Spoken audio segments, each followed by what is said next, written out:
হচ্ছে কালকে মাননীয় মুখ্যমন্ত্রী উনি নবান্ন থেকে একটা প্রেস কনফারেন্স করেছে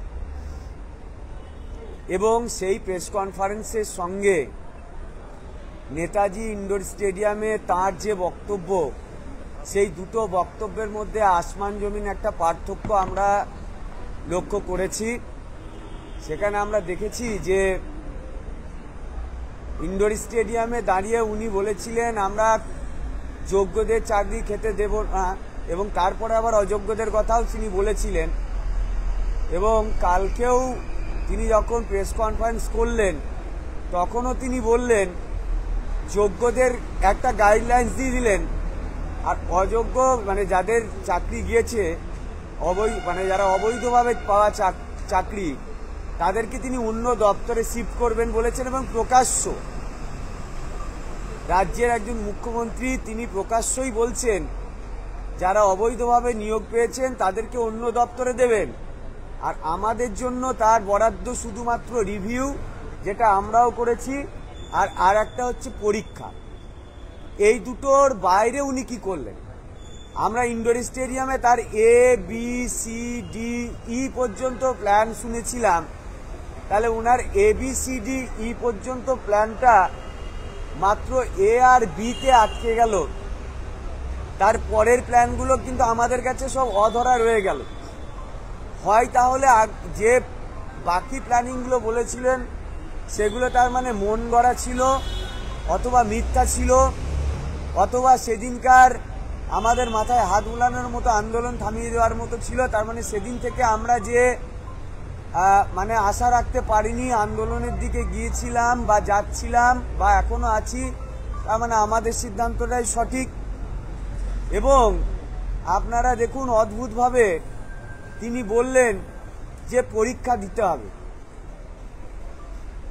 প্রথম প্রশ্ন আমার, যে এক তো বিচার ব্যবস্থার দৃষ্টিভঙ্গিগত অপূর্ণতা ছিল, তারা আমাদের যথার্থ বিচার দিতে পারেননি।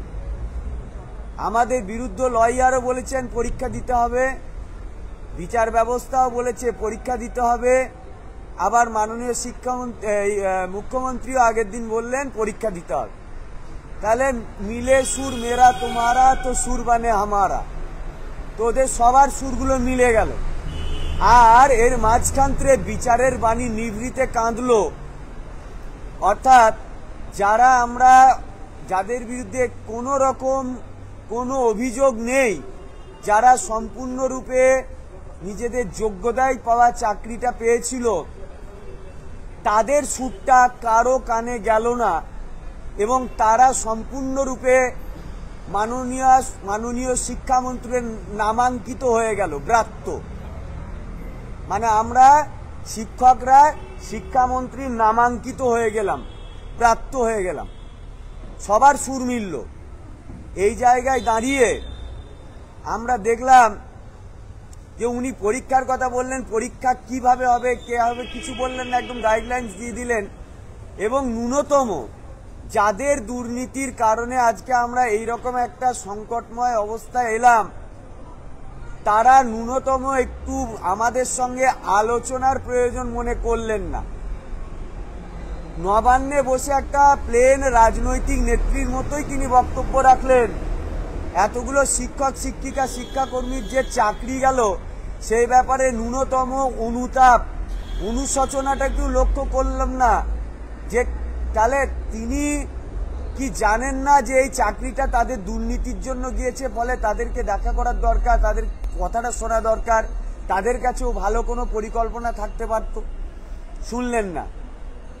পরীক্ষার ফরমান জারি করে দিলেন, তারপরে উত্তরপ্রদেশ, ত্রিপুরা, আরও কয়েকটা রাজ্যের উদাহরণ দিয়ে তিনি একটা রাজনৈতিক বক্তব্য দিয়ে চলে গেলেন।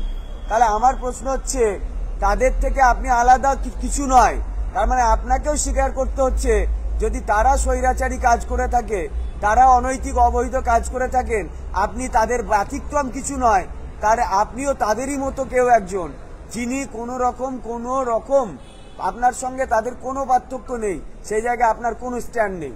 আপনার প্ল্যান পর্যন্ত আমরা পৌঁছাতে পারলাম না।